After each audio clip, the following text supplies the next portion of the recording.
கிறிஸ்துவுக்குள் அன்பாக கூட்டி சேர்க்கப்பட்ட சகோதர சகோதரர்கள் யாவருக்கும் நம்முடைய பிதாவை தேவனாலும் ஆண்டவராகிய இயேசு கிறிஸ்துவாலும் திரும்பியும் சமாதானம் உண்டாத வாழ்த்து கூறி அடியனுக்கு இந்த வாய்ப்பு கொடுத்த பிதாவை தேவனுக்கு கிறிஸ்டியன்ஸ் மூலமாக வழங்கக்கூடிய கூறிக்கொண்டு அது மட்டுமல்லாமல் இந்த வாய்ப்பு கொடுத்த சபை ஜனங்களுக்கும் சபை நண்பர்களுக்கும் என் அன்பின் வாழ்க்கையை உங்கள் மத்தியில் தெரிவித்துக் கொள்கிறேன். சகோதரர்களே,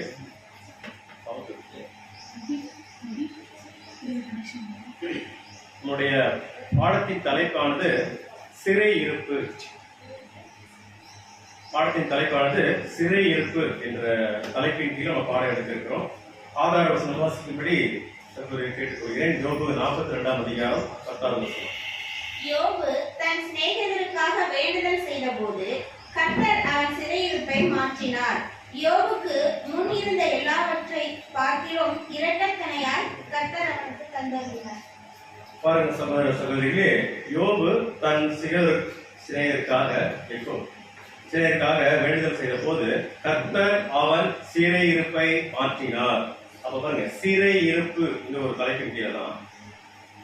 அதுக்கப்புறம் என்ன ஆச்சுன்னா, எப்படி மாற்றினார்னா முன் இருந்த எல்லாவற்றையும் பார்க்கலும் ரெண்டத்தனையாக அவருடைய சிறை இருப்பு, அதுக்கப்புறம் அவருடைய ஆசீர்வாதம் ரெண்டத்தனையாக வருதுன்னு சொல்லி பார்க்கிறோம். இந்த பாடத்தின் தலைப்பு சிறை இருப்பு. இந்த ஒரு வசன பகுதியில் எடுத்துக்கொண்டிருக்கு. இப்போ சிறை இருப்பு என்றால் நம்ம எப்படி புரிந்து கொள்ளலாம்?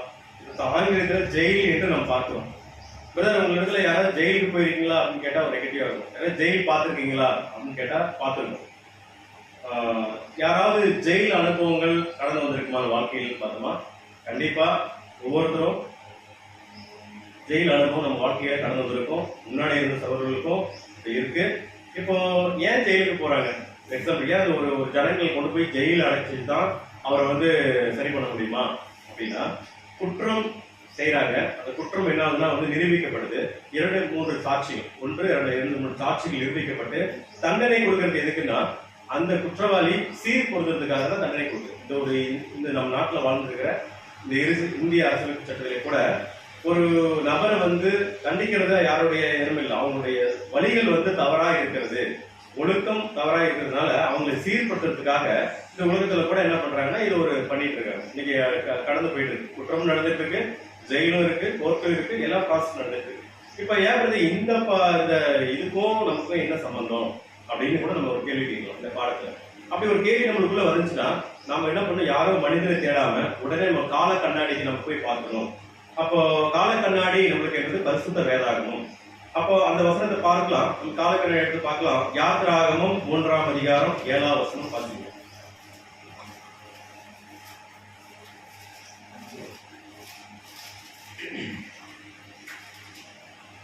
அப்பொழுது கர்த்தர், எகிப்தில் இருக்கிற என் ஜனத்தின் உபத்திரவத்தை நான் பார்க்கவே பார்த்து ஆளோட்டிகளின் நிமித்தம் அவர்கள் இடுகிற கூக்குரலை கேட்டேன்.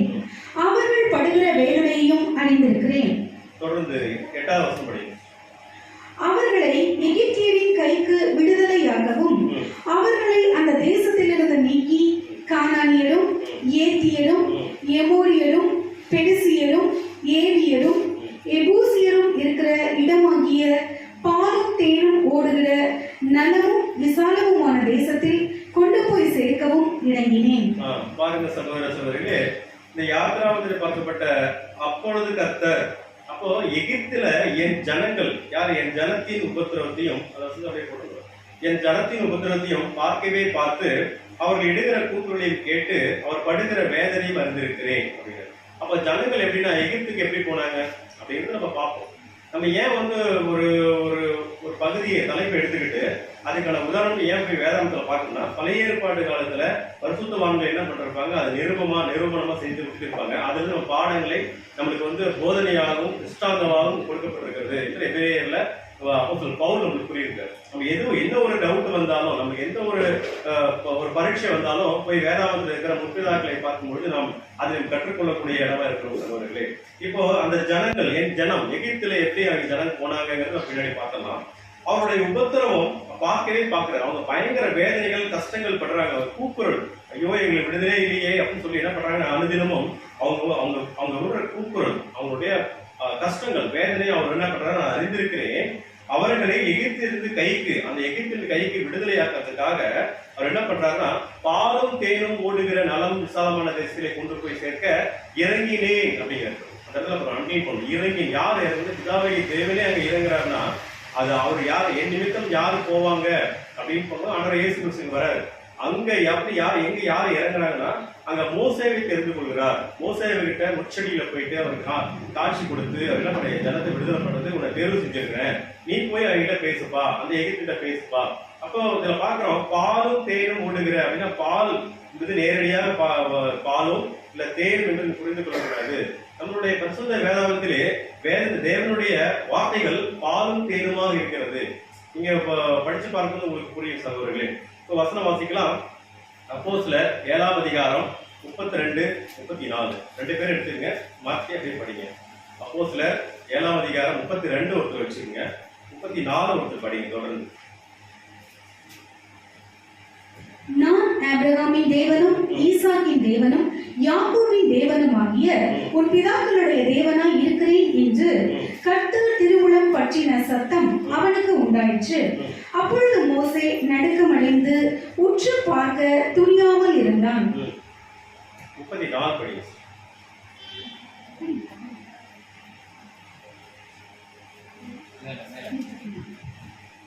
எகிப்தில் இருக்கிற என் ஜனத்தின் உபத்திரவத்தை நான் பார்க்கவே பார்த்தேன். அவர்கள் பெருமூச்சை கேட்டு அவர்களை விடுவிக்கும்படி இறங்கினேன். ஆகையால் நீ வா, நான் உன்னை எகிப்திற்கு அனுப்புவேன் என்றார். அப்ப மோசே கிட்ட போய் தேவன் என்ன பண்றாங்க, என் ஜனத்தை விடுதலை பண்றதுக்கு அவனை தேர்வு செஞ்சிருக்கப்பா, நீ வா அப்படின்னு சொல்றாங்க. யாத்ராகமம் 12ஆம் அதிகாரம் 40, 41 தொடர்ந்து வாசிங்க.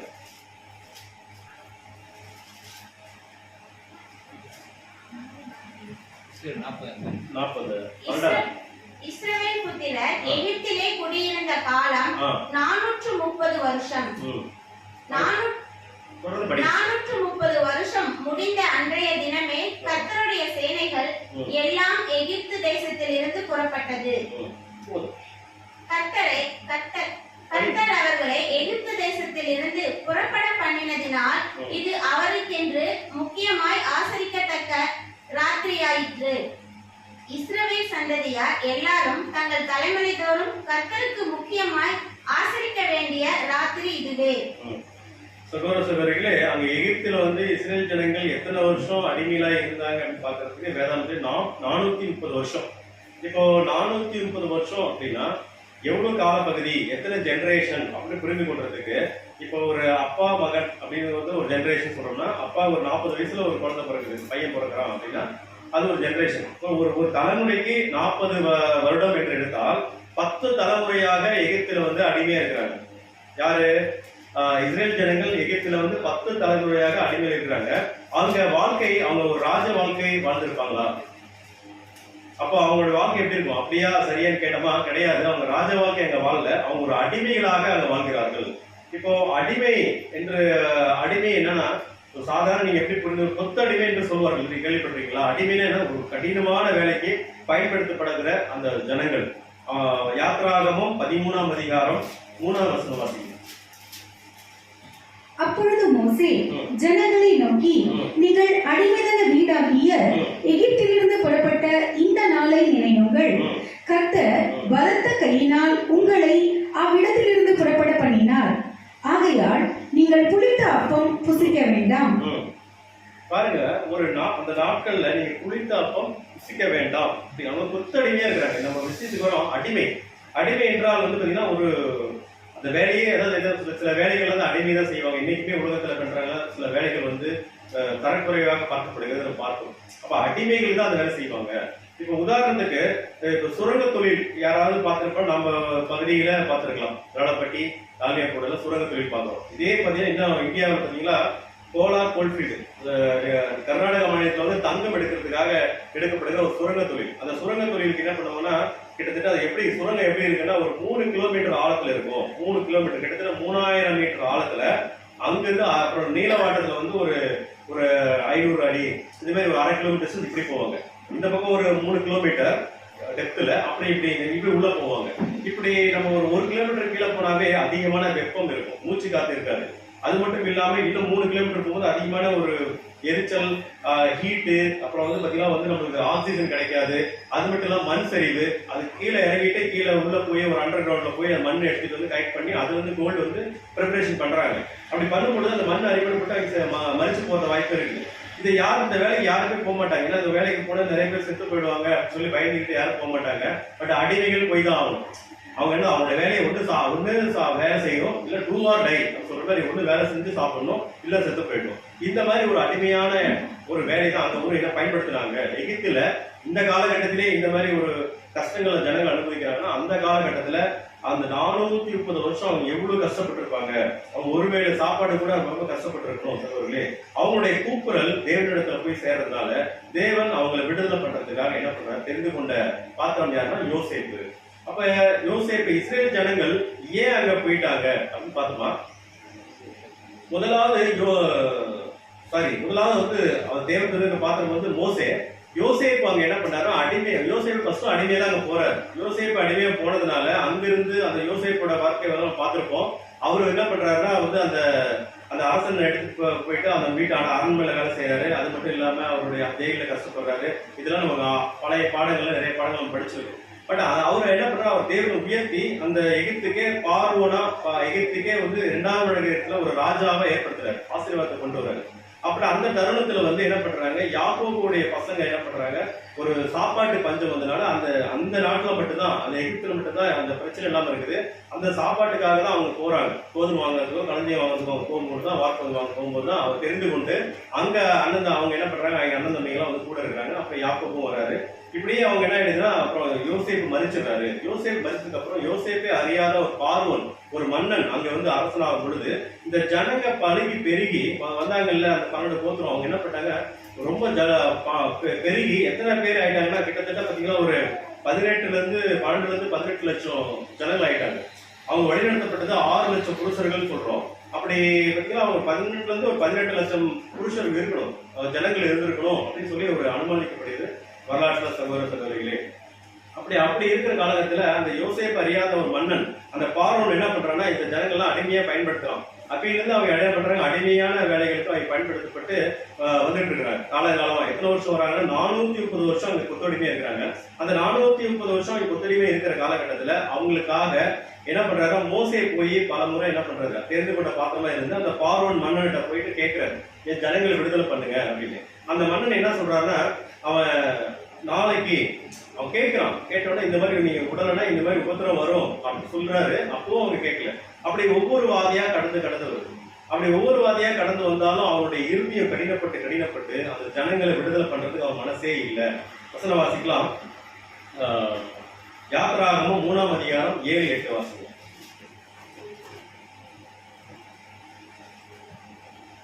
அப்பொழுது கர்த்தர், எகிப்தில் இருக்கிற என் ஜனத்தின் உபத்திரவத்தை நான் பார்த்து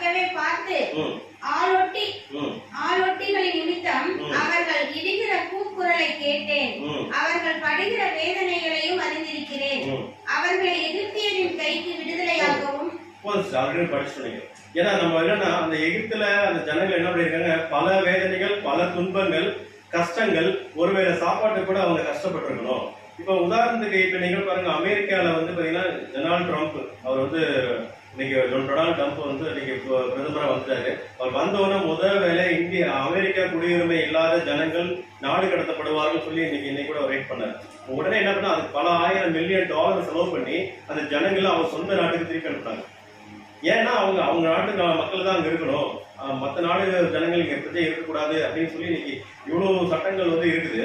அன்னைக்கு என்ன பண்ணா, அவங்க புத்திரையை பயன்படுத்தினாங்க. இல்லைன்னா அது மாதிரி பயன்படுத்த போறாங்க. நம்ம சப்ஜெக்டுக்கு வந்துடலாம் சகோதரிகளே. அப்போ இந்த ஜனங்கள் 430 வருஷம் கிட்டத்தட்ட 10 தலைமுறைகளாக அவங்க வேதனைகளும் பாடுகளும் துன்பங்களும் அனுபவிச்சிருக்கும் போது அவங்களுடைய கூக்குரல் பிதாவினிடத்துல போய் சேரும் பொழுது அங்க பிதாவை தேவன் என்ன பண்றாரு, மோசேவை தெரிந்து கொண்டு அந்த மோசே தான் என்ன பண்றாருன்னா அந்த பார்வோன்கிட்ட பேசக்கூடிய அந்த மத்தியஸ்தராக இருக்கிறாரு. வசனம் வாசிக்கலாம். யாத்திராகமம் 12ஆம் அதிகாரம் 11ஆம் வசனம். அதை புசிக்க வேண்டிய விதமாவது, நீங்கள் உங்கள் அறைகளில் கச்சை கட்டிக்கொண்டும் உங்கள் கால்களில் பாதரட்சை கொடுத்து கொண்டும் உங்கள் கையில் தடி பிடித்துக் கொண்டும் அதை தீவிரமாய் புசிக்க கடவீர்கள். அது கர்த்தருடைய பஸ்கா. பாருங்க, இப்ப சகோதர சகோதரிகளே, நம்மளுடைய பாடத்துக்கும் இந்த பஸ்காவுக்கும் என்ன சம்பந்தம் இருக்குதுன்னு பார்த்தா, ஏன்னா அவங்க தொடர்ந்து அந்த எகிப்துல ஜனங்கள் வந்து அவங்களுடைய விடுதலைக்காக மோசே தொடர்ந்து பேசுறாரு. அவர்கிட்ட பேசும்பொழுது அவங்க எகிப்துடைய மன்னன் பார்வோன் மன்னன் அவனுடைய இறுதியை வந்து கடினப்பட்டு கொஞ்சம் கூட விடுதலை பண்ண மனசே வரல. அப்படி ஒவ்வொரு வாதியா தொடர்ந்து போகும்போது அந்த 10வது வாதியா இந்த பஸ்கா, இந்த பஸ்காவை தான் என்ன பண்றாருன்னா, இந்த மாதிரி நீங்க அனுசரிக்கணும். ஏன்னா எகிப்து தலைச்சன்கள் வந்து அழிக்கப்படுவார்கள், இஸ்ரேல் தலைச்சன்களும் காக்கப்படுவார்கள். அப்படி காக்கப்படணும்னா நீங்க என்ன பண்ணணும் அப்படின்னா, நீ புசிக்க வேண்டிய விதமாவது உங்கள் அறைகளில் கச்சை கட்டி கொண்டு. அப்போ இதுல பார்த்தீங்கன்னா நேரடியா வந்து நம்ம என்ன பண்ணணும் நீங்க புரிஞ்சுக்கங்க. இதுல ஆவிக்குரிய ரீதி நம்ம சொல்றோம். உங்கள் அறைகளில் கச்சை கட்டி கொண்டுனா வசனம் வாசிக்கலாம். எபேசியர் 6ஆம் அதிகாரம் 14வது வசனம்.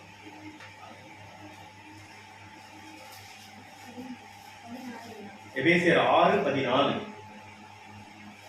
சத்தியம் என்னும் கச்சையை உங்கள் அறையில் கட்டினவர்களாயும் நீதி என்னும் மார்க்கம். சத்தியம் என்னும் கச்சையை முதல்ல என்ன பண்ணணும், சத்தியம் என்னும் நீங்க பெல்ட் அணிந்திருக்கணும். இதே என்ன சொல்றாருன்னா 1 பேதுரு 5ஆம் அதிகாரம் 5வது வசனம்.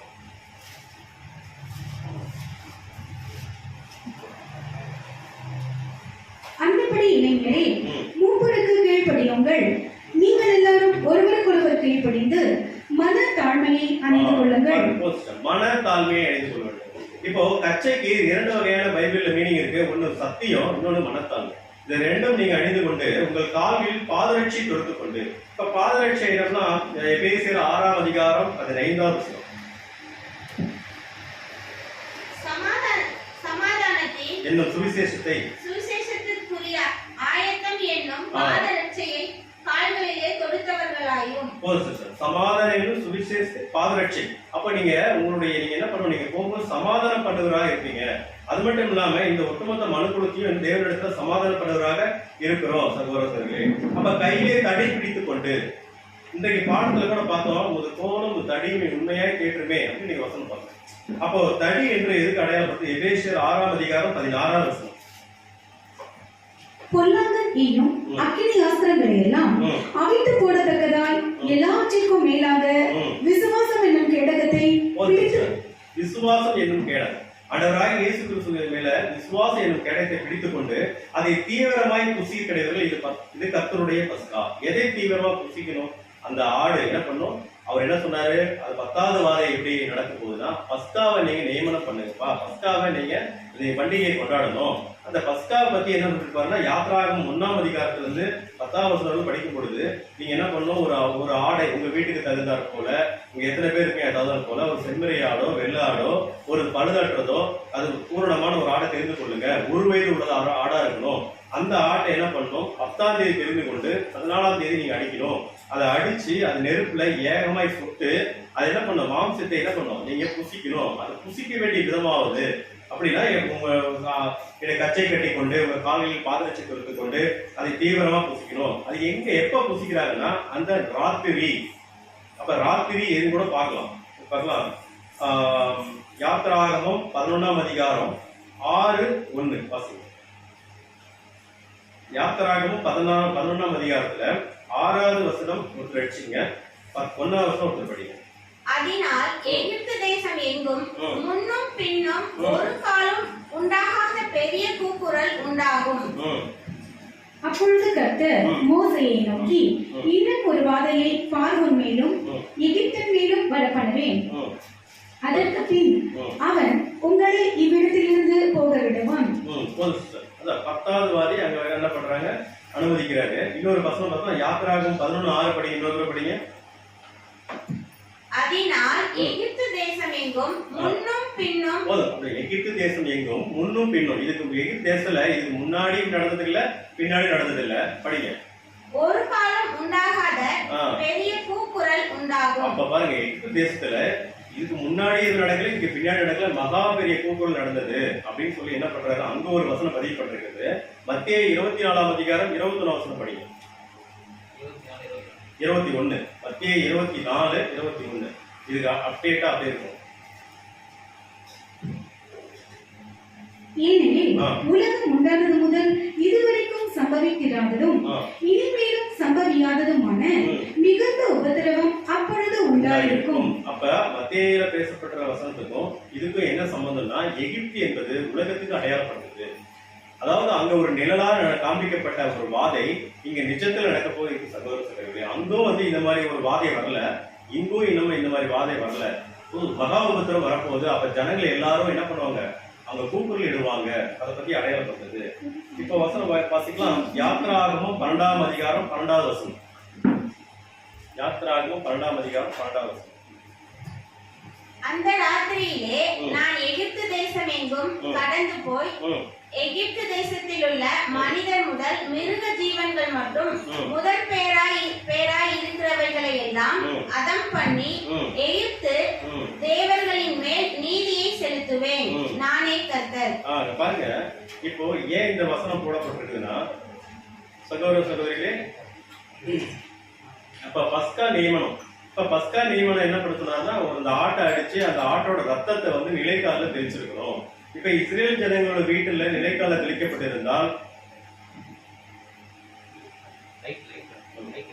சரி, இஸ்ரேல் ஜனங்களுடைய வீட்டுல நிலைக்கால அது தெளிக்கப்பட்டிருந்தால், அந்த சங்கார தூதன் கடந்து போகும் பொழுது அந்த ஒரு வீட்டுல இருக்கிற கலச்சங்கள் காக்கப்படுவாங்க. அதே சமயத்துல எகிப்தில் இருக்கிற கலச்சங்கள் அழிக்கப்படுவார்கள். அப்ப அங்க ராத்திரி, அப்புறம் ராத்திரியில என்ன பண்ண, அந்த ராத்திரியில என்ன சொல்லுவோம்னா, ஒரு ஆட்டுக்குட்டி சொல்ல அந்த படிங்க, யாத்திரா 12 படிங்க. அந்த ராத்திரியிலே போதுங்க. அந்த ராத்திரியிலே நான் எகிப்து தேசம் எங்கும் கடந்து போகும்போது, அப்ப வந்து சங்கார தூதன் கடந்து போகும்போது அங்க என்ன பாக்குறாருன்னா, பாத்தீங்களா, அந்த ஆட்டுக்குட்டியோட ரத்தம் அந்த நிலைக்கால தெளிக்கப்படலன்னு வச்சுங்களேன், அந்த வீடு வந்து இருக்கிற கலச்சங்கள், அது எந்த அது வந்து என்னது, மிருகத்தினோட கலச்சமா இருந்தாலும் சரி, அந்த குழந்தைகள் இருந்தாலும் சரி, அவங்க என்ன கலச்சங்கள் அழிக்கப்படுவார்கள். அப்ப அந்த ராத்திரி குறிக்குது சுவிசேஷத்தின் இந்த இரவு பகுதி. இந்த இரவு பகுதியில வாழ்ந்து கொண்டிருக்கிற ஜனங்கள் இயேசு கிறிஸ்துவோடைய அந்த மாம்சம், இயேசு கிறிஸ்துவோட மாம்சத்தை நாம் என்ன பண்ணோம், புசிக்கிறவராகவும், நெருப்பினில் சுடும்போது ஒரு புடமிடுதல், நெருப்பு குறிக்குது, உங்களை சுத்திகரிக்குது. அந்த சுத்தமான சத்தியத்தை நம்ம வந்து புசித்து புளிப்பில்லாத அப்பத்தோடும், அப்ப வந்து புளிப்பு சொல்வது பாவம், புளிப்பின்னொன்னு கெட்டு போன விஷயத்துக்கு சொல்லலாம். புளிப்பில்லாம ஒரு புளிப்பில்லாம அப்பத்தோடு, அப்பம் சொல்வது சத்தியம், தேவனுடைய உண்மை துப்புரவு என்னும் சத்தியத்தோடு, கசப்பான கீரையோடும், கசப்பான கீரை என்பதுல கசப்பான அனுபவங்கள், வாழ்க்கையில பாடுகள், இது மத்தியில நீங்க என்ன பண்ணணும், கடந்து போகணும். அப்படி கடந்து போகும் பொழுதுதான் அது என்ன ஆகுதுன்னா, அந்த கலச்சங்கள், இஸ்ரேல் கலச்சங்கள் காக்கப்படுவார்கள். இப்ப வாழ்ந்துட்டு இருக்கிற காலப்பகுதியில நம்மளுடைய முதற் பெயரால் அழைக்கப்பட்ட இந்த சபை வகுப்பார்கள் காக்கப்பட்டு ஒட்டுமொத்த மனுக்குலத்துக்கும் நம்ம விடுதலை கொடுக்கக்கூடிய சகோதர சகோதரிகளே. அப்ப அந்த ராத்திரி குறிக்குது சுவிசேஷகத்தின் முழு பகுதி. இப்ப ராத்திரி அப்படின்ற வார்த்தை வந்து ஹிந்தி வார்த்தை ராத் சொல்லுவாங்க, தமிழ்ல வந்து இரவு என்று சொல்லலாம். அப்ப அந்த ராத்திரியில தான் அன்னைக்கு அதே அதிகமான பாவங்களும் நிகழ்கிறது சகோதர சகோதரிகளே. 1 தெசலோனிக்கேயர் 5ஆம் அதிகாரம் 7வது வசனம்.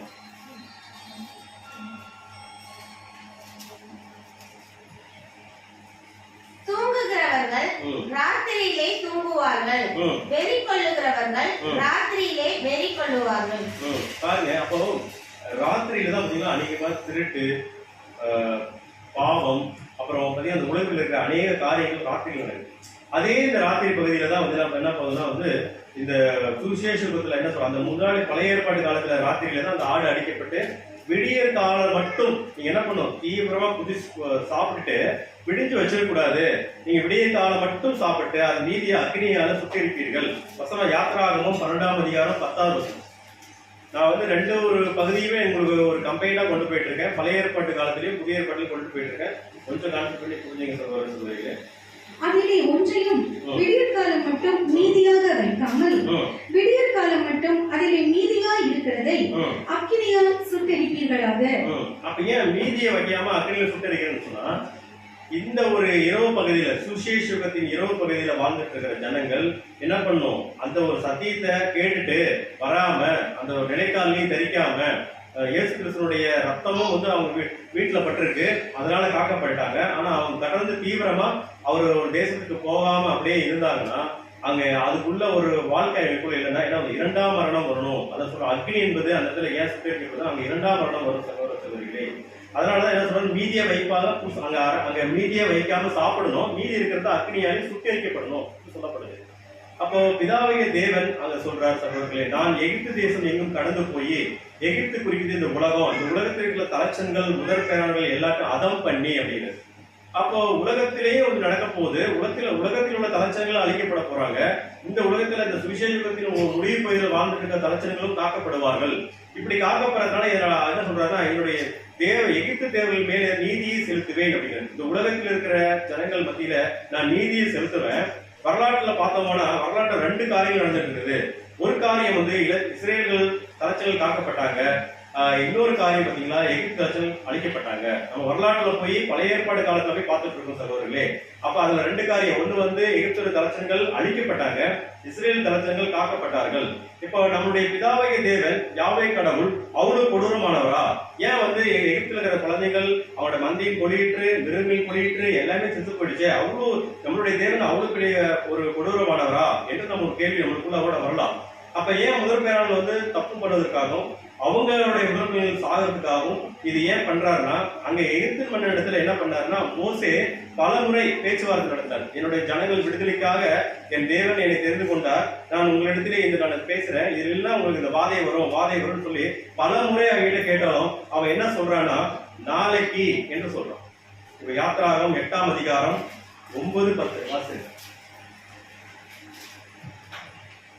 அப்பொழுது மோசே பார்வோனை நோக்கி, தவளைகள் நதியிலே மாத்திரம் இருக்கத்தக்கதாய் அவைகளை உம்மிடத்திலும் உம்முடைய வீட்டிலும் இல்லாமல் ஒளிந்து போகும்படி செய்ய உமக்காகவும் உம்முடைய ஊழியக்காரருக்காகவும் உம்முடைய ஜனங்களுக்காகவும் நான் விண்ணப்பம் பண்ண வேண்டிய காலத்தை குறிக்கும் மேன்மை உமக்கே இருப்பதாக என்றான். அதற்கு அவன் நாளைக்கு என்றான். அவன் என்ன சொல்றான், நாளைக்கு விடுதலை பண்ணிடுறேன் அப்படிங்க. அப்போ அதுக்கு நாளைக்கு விடுதலை பண்றது இல்ல. அப்படி விடுதலை பண்ணாதனாலதான் அந்த வாதை கடந்து வருது. அப்படியே என்ன நடக்குது அப்படின்னா, பார்வோனுடைய இருதயம் கடினப்பட்டிருக்குது. இப்ப இந்த பார்வோன் யாருக்கு அடையாளம் இருக்கிறாரு, இந்த உலகத்தின் அதிபதிக்கு அடையாளம் இருக்கிறாரு. அந்த பார்வோனுடைய இருதயம் கடினப்பட்டுருச்சு. இப்ப கடினப்பட்டுதான் நாளைக்கு என்று சொல்லுவாங்க. அதாவது உங்களுக்கு வந்து ஒரு உதவி செய்ய முடியல அப்படின்னா, இப்படி வாங்க அப்படின்னா நாளைக்கு என்பது பொய், நாளைக்கு கண்டிப்பா நடக்காது.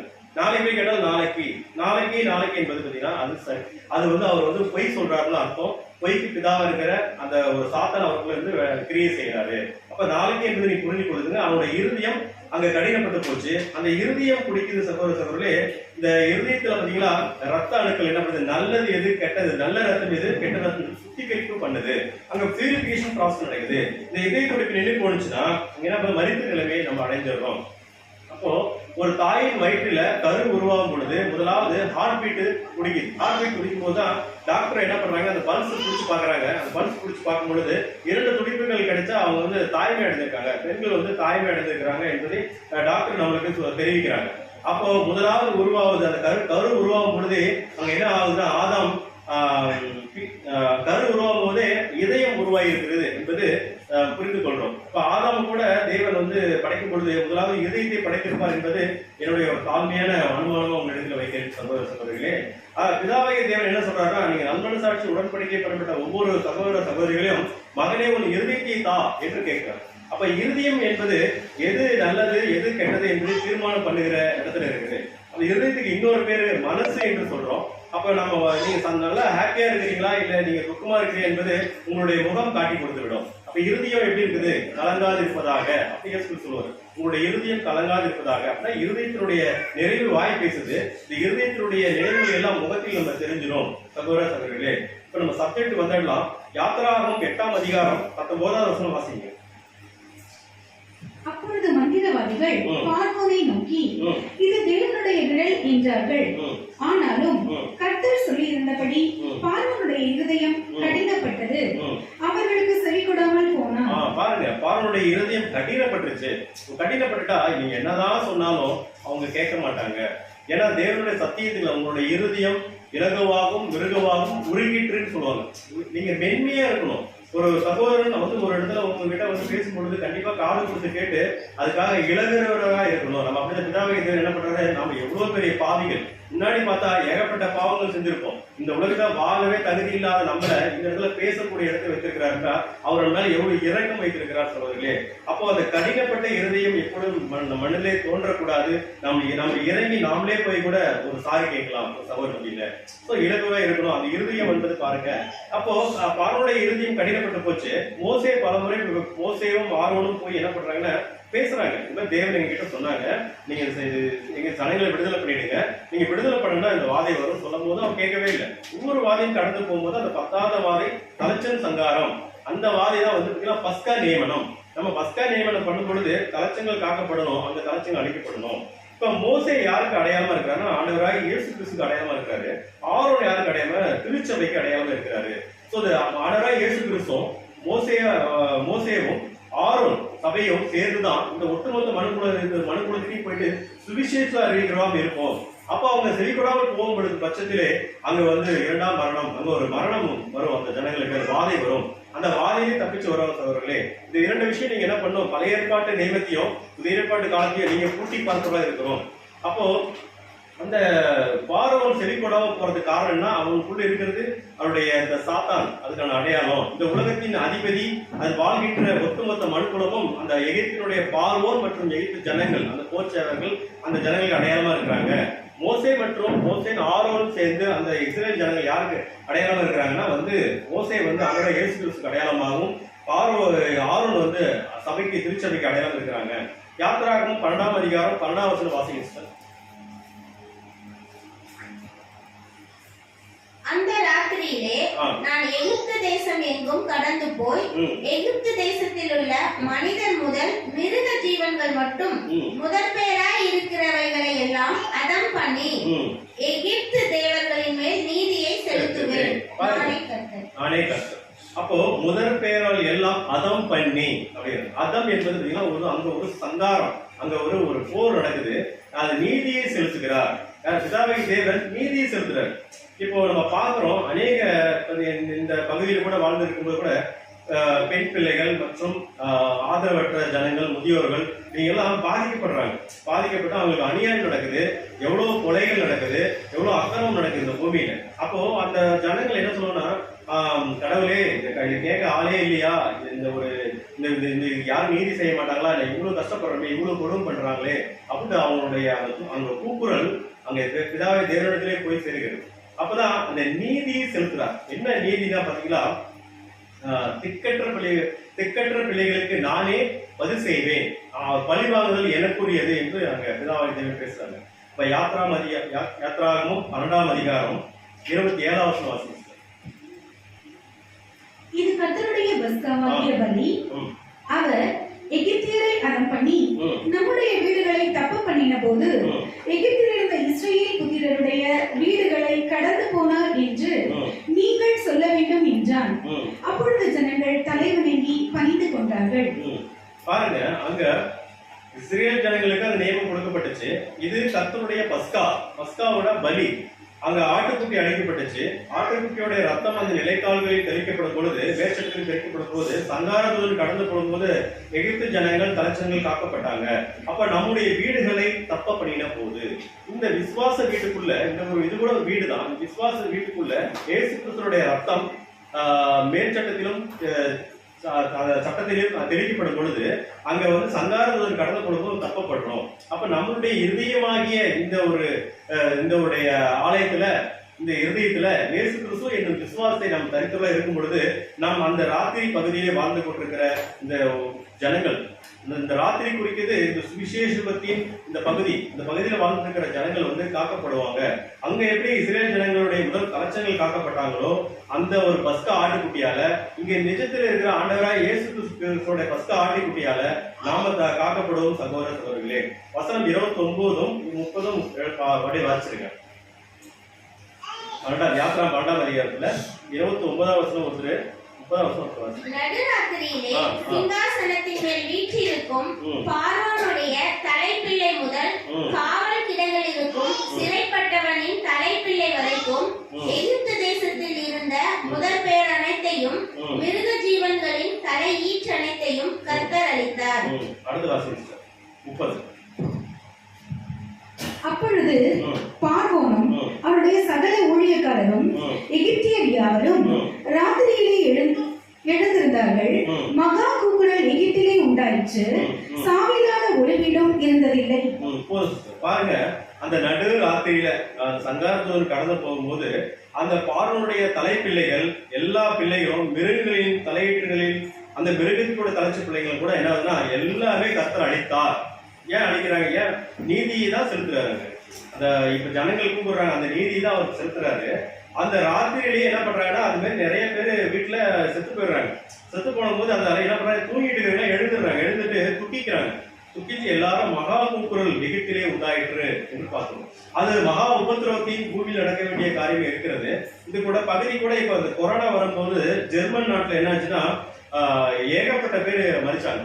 அங்க நடு இரவு 2 மணி 3 மணிக்கெல்லாம் அவ்வளவு குடங்கள், அவ்வளவு வெறி வண்டி வண்டியா அங்க போயிட்டு இருந்துச்சு. இந்த கூக்குரல் நினைச்சுன்னா அந்த நியூஸ் வந்து இந்தியா உலகம் ஃபுல்லா அங்க பரவும் பொழுது அதை பார்த்து எல்லாரும் பயப்பட்டாங்க. இங்க அப்படி ஒரு மரணம் மகா உபதம் நடக்க போகுது இருக்கிற சகோதர சகோதரிகளே. அப்போ அங்க என்னன்னா அதன் மூலமா தலைச்சல் காக்கப்பட்டாங்கன்னா இன்றைக்கு வாழ்ந்து இருக்கிற உண்மையான பரிசுத்தவான்கள் காக்கப்படுவாங்க சகோதர சகோதரிகளே.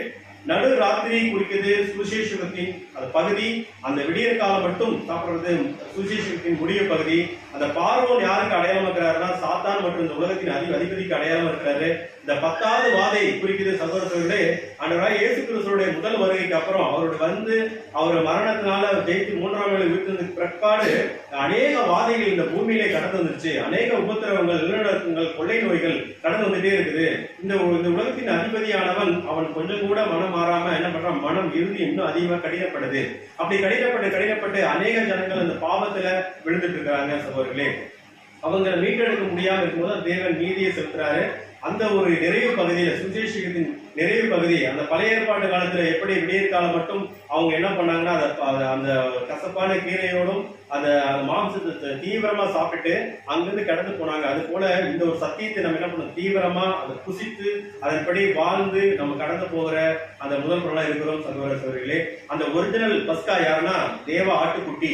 யோவான் ஸ்நானகன் யோவான் என்ன பண்ணாருன்னா யோவான் 1ஆம் அதிகாரம் 29 வசனம் வாசிங்க.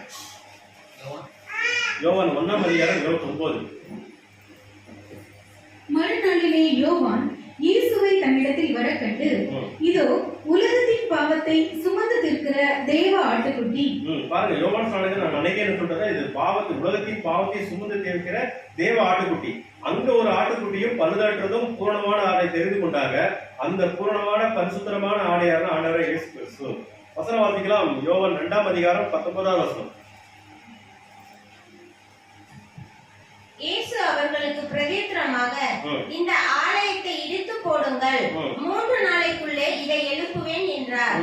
இத நீங்க நேரடியா புரிந்து கொண்டா, இந்த ஆலயத்தை இடித்து போடுங்கள் 3 நாளைக்குள்ளே நான் எழுப்புவேன். இதை நிறைய பேர் என்ன பண்றாங்கன்னா இந்த ஒரு ஆழமான பகுதி, இந்த தேவ வசனங்களை பகுத்து பிரித்து படிக்க முடியாத சகோதரர்கள் என்ன பண்ணுவாங்கன்னா இதை நேரடியா புரிந்து கொண்டா அந்த ஆலயத்தை இடிச்சு போட்டா 3 நாளை கட்டுவாரா அப்படி நேரடி ஒரு ஆலயத்தை புரிஞ்சுக்கிறாங்க. அவர் அந்த ஆலயத்தோட அவர் மாம்சமான ஆலயத்தை இடித்து போடுங்க, நான் 3ஆம் நாளில் உயிர்த்தெழுவேன் என்று ஆவிக்குரிய ரீதியாக அங்க பேசினாரு. 2ஆம் அதிகாரம் 21 வாசிங்க. அப்படி சார், யோவான் 2ஆம் அதிகாரம் 21. அவரோ தம்முடைய சரீரமாகிய ஆலயத்தை குறித்து பேசினார். அப்போ எகிப்து தலைச்சன்கள் அழிக்கப்பட்டார்கள், இஸ்ரேல் தலைச்சன்கள் காக்கப்பட்டார்கள். எப்படி பிரதர், எப்படி அப்படின்னா அந்த பஸ்கா ஆட்டுக்குட்டியின் ரத்தம் வீட்டின் நிலைக்காலிலும் மேற்சட்டத்திலும் அங்க பூசப்பட்டிருந்தது. சங்கார தூதன் கடக்கும் பொழுது அந்த வீட்டின் இருக்கிற இயேசு கிறிஸ்துடைய ரத்தம் அதை தெளிக்கப்பட்டிருக்குது. அப்படி போகும்போது அந்த சங்கார தூதன் இயேசு கிறிஸ்துவ பார்த்தா அங்க யாரும் உள்ள மறிக்க மாட்டாங்க. அங்க பிரவேசிக்கிறீங்க இயேசு கிறிஸ்துடைய அந்த அரவணைப்புல அந்த ஒரு அன்புல இருக்கும்போது அவங்க என்ன பண்ணுவாங்க, கடந்து போயிடுறாங்க. அந்த சங்கார தூதன் கடந்து போறாரு. அங்க இஸ்ரேல் ஜனங்களுடைய தலைச்சங்கள் காக்கப்படுறாங்க சகோதர சகோதரிகளே. அதே போல இங்க வாழ்ந்து கொண்டிருக்கிற ஆவிக்குரிய இஸ்ரேலாகிய நம்மளுடைய நாம தான் அந்த தலைச்சலா இருக்கிறோம். நாமும் இயேசு கிறிஸ்து என்னுங்கிற அவருடைய அடிச்சோற்றை பின்பற்றி அவர் ரத்தத்தை தெளிக்கப்பட்டு நமக்காக மரித்திருக்கிறார் என்று உணவுபூர்வமா அந்த உண்மை சத்தியத்துல அந்த மாம்சத்தை என்ன பண்ணாங்கன்னா நெருப்புல வேக வச்சு அதை என்ன பண்ணும், முழுவதுமாக அக்னியால சுட்டு அதை சாப்பிட்றாங்க. அப்படி சாப்பிடும் போது அதுல இருக்கிற எல்லா இம்பியூரிட்டிஸும் போயிடும். அப்போ சுத்தமான சத்தியத்தை பருகிறோம் இருக்கும்போது நம்ம என்ன பண்றோம்? தப்பித்து கொள்வதா இருக்கிறோம். யோவான் 3ஆம் அதிகாரம் 15-16 வாசிங்க. தன்னை விசுவாசிக்கிறவன் எவனோ அவன் கெட்டு போகாமல் நித்திய ஜீவனை அடையும்படிக்கு உயர்த்தப்பட வேண்டும். தேவன் தம்முடைய ஒரே பேரான குமாரனை விசுவாசிக்கிறவன் எவனோ அவன் கெட்டு போகாமல் நித்திய ஜீவனை அடையும்படிக்கு அவரை தந்தருளி இவ்வளவாய் உலகத்தில் அன்பு கூர்ந்தார். பாருங்க, இயேசு கிறிஸ்து விசுவாசிக்கிறவன் எவனோ. அப்ப இயேசு கிறிஸ்து விசுவாசிக்கிறவன் இஸ்ரவேல் மட்டுமா அப்படின்னு கேள்விப்பட்டா இல்ல. அப்ப இயேசு கிறிஸ்து விசுவாசிக்கிறவன் யாரா இருந்தாலும் இயேசு கிறிஸ்து வந்து என்ன பண்ணும்?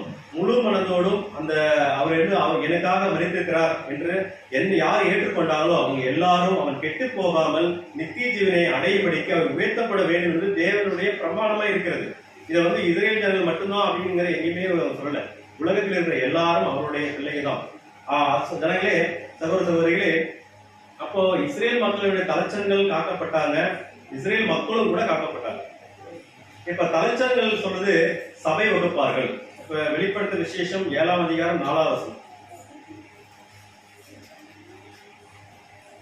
வெளிப்படுத்தல் விசேஷம் 7ஆம் அதிகாரம் 4ஆம் வசனம். முத்திரை போடப்பட்டவர்களின் தொகையை சொல்ல கேட்டேன். இஸ்ரவேல் புத்திரருடைய சகல கோத்திரங்களிலும் முத்திரை போடப்பட்டவர்கள் 1,44,000 பேர். பாருங்க, இந்த இடத்துல வந்து அந்த 1,44,000 பேர் தான் யாருக்கு அடையாளம் இருக்கிறாங்கன்னா சபை வகுப்பாருக்கு அடையாளம் இருக்கிறாங்க. அந்த இஸ்ரேல் ஜனங்கள் காக்கப்படுறாங்கல்ல, இயேசு கிறிஸ்துனுடைய அந்த அவங்க இஸ்ரேல் ஜனங்கள் யாருன்னா வந்து தலைச்சனங்கள் தான் வந்து சபை வகுப்பார்கள். அந்த இஸ்ரேல் ஜனங்கள் யாருக்கு அடையாளமா இருக்கிறாங்கன்னா ஒட்டுமொத்த மனுக்குலத்துக்கும் அடையாளமா இருக்கிறாங்க சகோதர சகோதரிகளே. அப்ப திருச்சபை வகுப்பார்கள் என்ன நடக்கணும்னா முதலாவது ஆவியினாலும் ஜலத்தினாலும் பிறக்க வேண்டும். வசன வாசிக்கலாம். யோவான் 3ஆம் அதிகாரம் 3-5. இயேசு அவனுக்கு பிரதியுத்தரமாக, ஒருவன் மறுபடியும் பிறவாவிட்டால் தேவனுடைய ராஜ்யத்தை காண மாட்டான் என்று மெய்யாகவே மெய்யாகவே உங்களுக்கு சொல்லுகிறேன் என்றார். இயேசு பிரதியுத்தரமாக, ஒருவன் ஜலத்தினாலும் ஆவியினாலும் பிறவாவிட்டால் தேவனுடைய ராஜ்யத்தில் பிரவேசிக்க மாட்டான் என்று மெய்யாகவே மெய்யாகவே உனக்கு சொல்லுகிறேன். அப்ப என்னது நிக்கோதேம் என்ன பண்றாருன்னா ஆண்டவர் இயேசு கிறிஸ்து போயிட்டு பேசுறாரு. ஒருத்தர் வந்து எப்படிங்க ஆண்டவரே மறுபடியும் பிறக்கிறது? ஏன்னா நேரடியா புரிஞ்சுக்கணும். அப்படிதான் எப்படிங்க நான் இப்ப இந்த முதிர் வயதா இருக்கிறேன், நான் எப்படி ஒரு தாய் வயிற்றில் பிறக்க முடியும் அப்படின்னு ஒரு கேள்வி கேட்கும்போது அப்பதான் சொல்றாரு, நீங்க ஜலத்தினாலும் ஆவினாலும் பிறக்க வேண்டும். அப்போ ஜலம் என்பது பாத்தீங்கன்னா இது ஒரு இந்திய சமஸ்கிருத வேர்ட் தான். தண்ணீர் என்று தமிழ்ல சொல்லலாம். அப்ப தண்ணி என்று எதுக்கு அடையாளம் இருக்குன்னா தேவனுடைய சத்தியத்துக்கு அடையாளமா இருக்கிறது. நீங்க ஆங்கில பைபிள் இருந்தா ஒரு வசனம் மட்டும் படிச்சுங்க. John 3rd chapter 5th verse படிங்க. ஜான் ஆங்கிலத்தில் இருக்குதா? நைஸ் வேர்ட்ல ஈஸியா புரிஞ்சு கொள்ள முடியும். அதுக்காக தான் ஆங்கிலத்தில் படிக்க சொல்றேன். சரி, பரவாயில்ல, நானே படிச்சிடறேன். அப்ப எப்படி நான் என்ன சொல்றேன்னா அதுல ஒரு words last words he is born of water and the spirit அப்படிங்க. born யார் எது? he is born of water. Water என்பது தூய தண்ணி, வாட்டர் and the spirit மற்றும் ஸ்பிரிட் ஆவி அப்படிங்கிறது.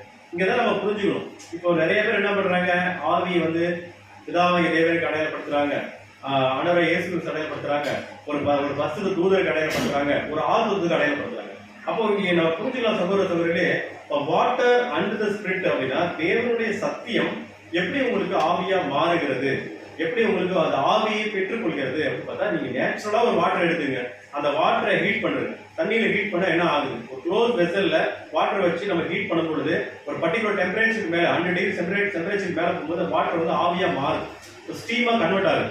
அப்ப அந்த ஸ்டீம் கன்வெர்ட் ஆகும்போது அப்ப தேவனுடைய வார்த்தையை நம்ம படிக்கும் பொழுதும் தியானிக்கும் பொழுதும் அதுபடி நடக்கும் பொழுதும் பிதாவாகிய தேவனிடத்திலிருந்து அது பரிசுத்த ஆவி நம்மளை வந்து அடைகிறது, உங்களை அண்டிக் கொள்கிறது, அது உங்களை சகல சத்தியத்திலையும் வழி நடத்துகிறது. சகோதர சகோதரிகளே, ஒரு பரிசுத்த ஆவி என்பது ஒரு பர்டிகுலர் கேஸ் கிடையாது. நீங்க புரிஞ்சுக்கணும், தேவனிடத்தில் வருகிற உன்னதமான பெலன். சகோதர சகோதரிகளே, வசனம் வாசிக்கலாம். யோவான் 3ஆம் அதிகாரம் 34வது வசனம். தேவனால் அனுப்பப்பட்டவர் தேவனுடைய வார்த்தைகளை பேசுகிறார். தேவன் அவருக்கு தமது ஆவியை அளவில்லாமல் கொடுத்திருக்கிறார். பாருங்க, இப்ப தேவனால் அனுப்பப்பட்டவர் யாருன்னா இந்த பிரித்தெடுக்கப்பட்டவர்கள் 1,44,000 பேர்னா நேரடியா அங்கிருந்து வரல. இங்க முதலாவது நம்மளுக்குள்ள ஒரு சுத்திகரிப்பு நடக்கணும்.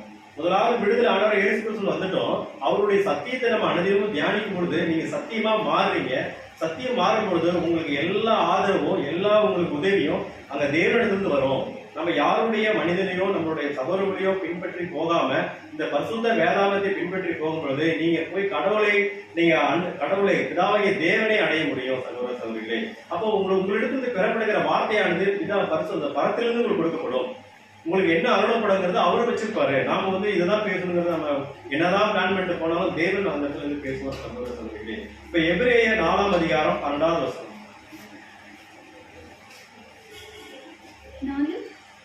12 எபிரேயர் 4ஆம் அதிகாரம் 12வது வசனம். தேவனுடைய வார்த்தையானது ஜீவனும் வல்லமையும் உள்ளதாயும் இருபுறமும் கருக்குள்ள எந்த பட்டயத்திலும் கருக்கானதாயும் ஆத்துமாவையும் ஆவியையும் கணுக்களையும் ஊனையும் பிரிக்கத்தக்கதாக உருவ குத்துகிறதாயும் இருதயத்தின் நினைவுகளையும் யோசனைகளையும் வகை அறுக்கிறதாயும் இருக்கிறது. சகோதர சகோதரிகளே, இந்த தேவனுடைய வார்த்தையானது நீங்க பாருங்க என்னென்ன பதம், ஜீவனாயும் வல்லமையாயும் கருப்புள்ள பட்டையும் இருபுற கருப்புள்ள பட்டையும் ஊனையும் குத்தி கிழிக்கிறதாவும் இருக்கிறது. உள்ள ஆபரேஷன் பண்றாங்க, சர்ஜரி பண்ற எப்படியும் என்ன பண்ணுது தேவனுடைய வார்த்தை எங்க குணமாக்குது. இப்போ இதே தேவனுடைய வார்த்தையை தீர்க்க தரிசனத்தை இப்ப நீங்க எப்படி புரிந்து கொள்ளலாம் என்றால், புதிய ஏற்பாட்டு காலத்துல ஆண்டவர் இயேசு கிறிஸ்து வரும்பொழுது இயேசு கிறிஸ்து மரிக்கிறது அங்க நியாயப்பிரமாணம் இருக்குது.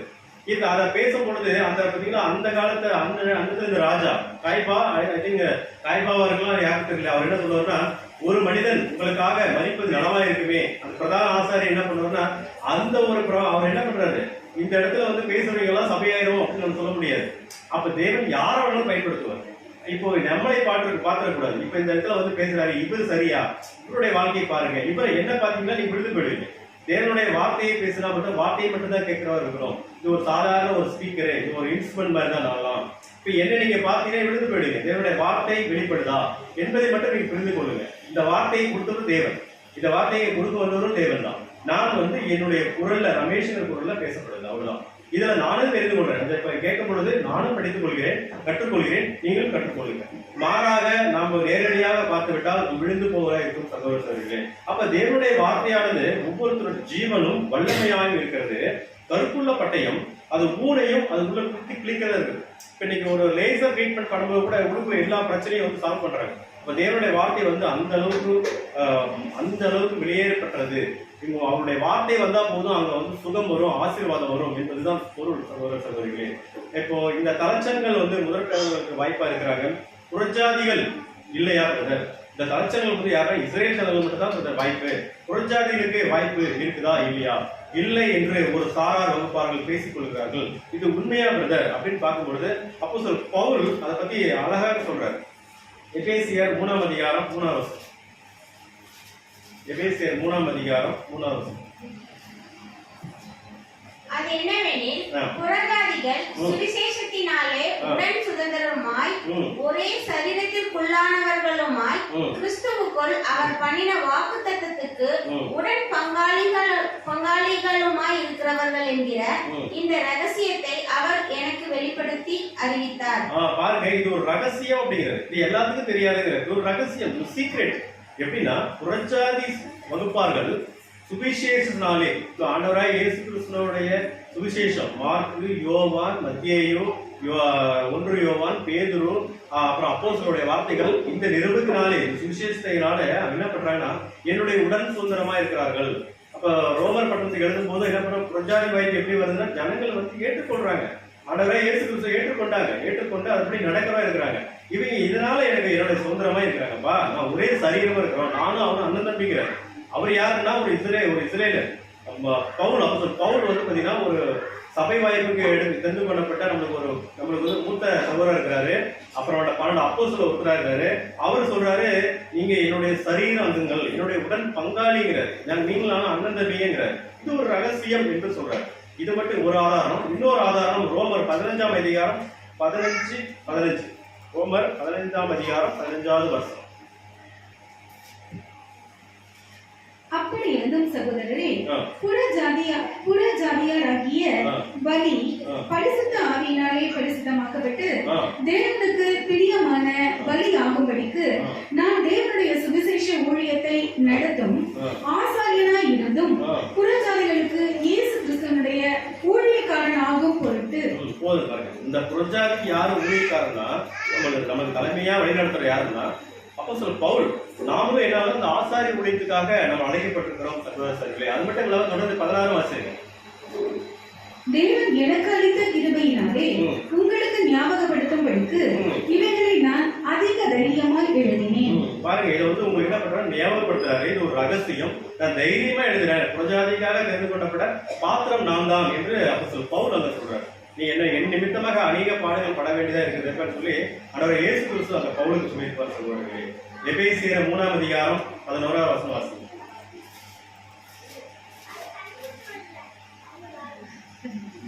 இயேசு கிறிஸ்துவை கொண்டு எல்லாவற்றையும் சிருஷ்டித்த தேவனுக்குள்ளே ஆதி காலங்கள் முதல் மறைந்திருந்த ரகசியத்தினுடைய ஐக்கியம் இன்னதென்று எல்லாருக்கும் வெளிப்படையாக காண்பிக்கிறதற்கு இந்த கிருபை எனக்கு அளிக்கப்பட்டிருக்கிறது.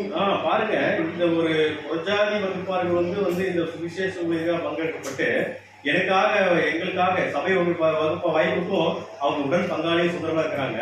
இது வந்து இந்த ரகசியம் சொல்றாரு. இந்த ரகசியத்தினோட ஐக்கியம் என்னதென்று, இப்ப இதோட ரகசியோட ஐக்கியம் என்னப்பா, இந்த சகோதர ஐக்கியம் என்னப்பான்னா 1 கொரிந்தியர் 10ஆம் அதிகாரம் 16ஆம் வசனம்.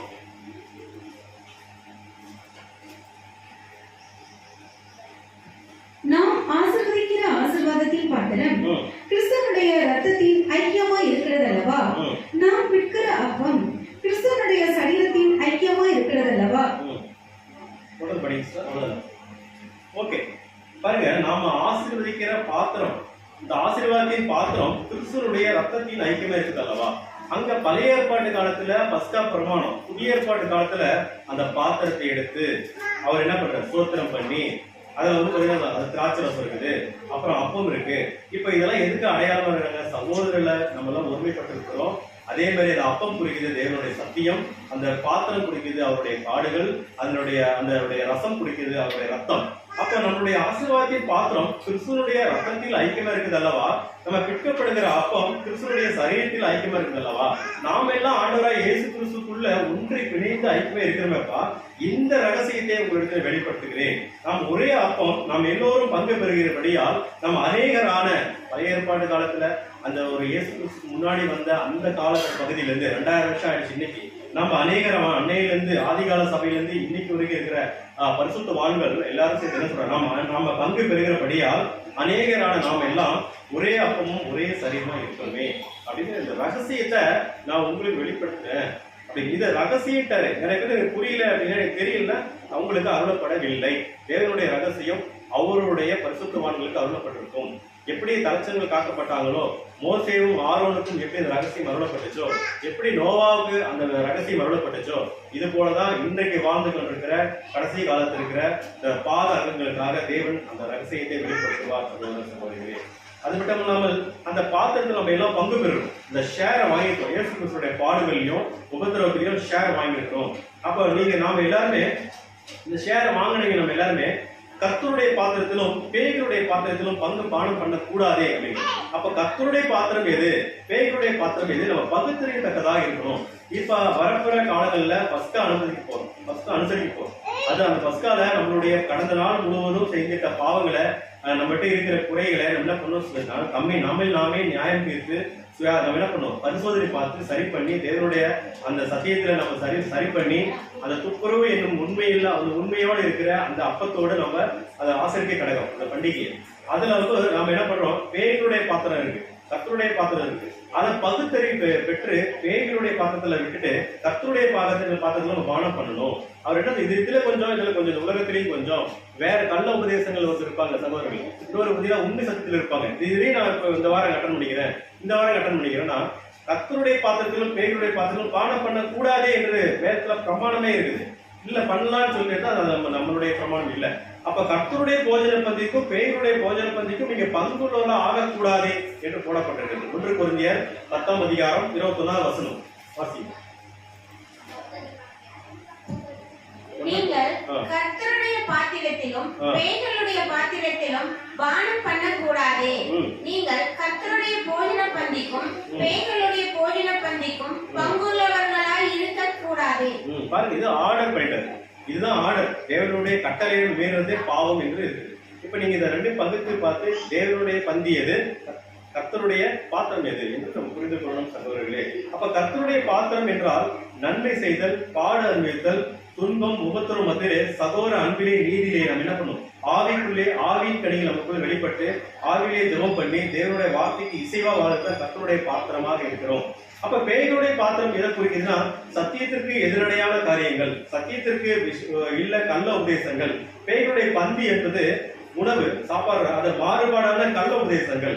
இயேசு கிறிஸ்துவும் அப்போஸ்தலர்களும் வேதத்தில் அவங்க சொல்லப்பட்ட காரியங்களுக்கு மாறுபாடான கொள்கைகளுடைய அந்த கோட்பாடுகள் வாழ்ந்து கொண்டிருக்கிற ஜனங்கள். இதுதான் அந்த பந்தி, பேய்களுடைய பந்தி, பேய்களுடைய பாத்திரம். அதை புரிந்து கொள்ளணும். வேதத்துக்கு இசைவா இல்லையா அது பேய்களுடைய பந்தி. வேதத்துக்கு புறம்பான காரியமா கள்ள உபதேசம் வருதா அது பேய்களுடைய பந்தி. அந்த பாத்திரம் கூட்டிட்டு அந்த பேய்களுடைய பாத்திரம் எப்பயுமே சந்தோஷம் மகிழ்ச்சியா தான் இருக்கும். எப்பவுமே அங்க எப்படி இருக்கும்னா சண்டையோ பாடுகளோ துன்பமோ அதெல்லாம் இருக்காது, சகோதரங்களும் இருக்காது. அவங்க எப்பொழுதும் மகிழ்ச்சியா இருப்பாங்க. நீங்க என்ன போய் பாருங்க, 3 ஸ்டார் ஹோட்டல்லே 4 ஸ்டார் ஹோட்டல்லே எவ்ரி ஹோட்டல்ல சண்டேல பாத்தீங்கன்னா இன்னைக்கு அவ்வளோ காரியங்கள் இன்னைக்கு தான் நடக்குது. அப்போ அந்த உலகத்துல சொல்றேன் எக்ஸாம்பிள், பேய்களுடைய பந்தி என்பது பாத்திரம் என்பது சத்தியத்திற்கு எதிரடையான காரியம். சும்மா சொல்ல எக்ஸாம்பிள் பண்ணி இதுதான் சொல்லல, சத்தியத்துக்கு எதிரடையா இருக்கா அது பேய்களுடைய பாத்திரம்பா. அந்த உபதேசம் சத்தியத்துக்கு ஆப்போசிட்டா இருக்கா அது பேய்களுடைய பந்திப்பா. நான் கலந்துக்க மாட்டேன் அப்படின்னு நாம என்ன பண்ண சகோதரர்களே, நம்மளை பகத்து சுய பரிசோதனை செய்து கொள்ள வேண்டும். அப்போ அப்படி இருக்கிறதுனால என்ன ஆகுது, அன்னைக்கு அப்போஸ்தலர்கள் மரித்தாங்க. மரிச்சதுக்கு அப்புறம் இன்னைக்கு இருக்கிற 2000 வருஷத்துல 2050 இந்த காலப்பகுதியில சுமார் 45,000 வகைகளாக சபை பிரிவுகள் இருக்கிறது. பாருங்க எத்தனை ஐக்கியம் இருக்குதான், 1-2 இல்ல, ஆர்சி, புரொட்டஸ்டன்ட், அப்புறம் ரோமன் கத்தோலிக், இன்னும் நிறைய பிரிவுகள் இருக்கு, டிஎன்சி இதெல்லாம் கிடையாது. இத மாதிரி 45,000 அமைப்பு கொண்ட ஸ்தாபனங்கள் இருக்கு. 45,000 கீழே தலைமை கீழே இயங்குறாங்க.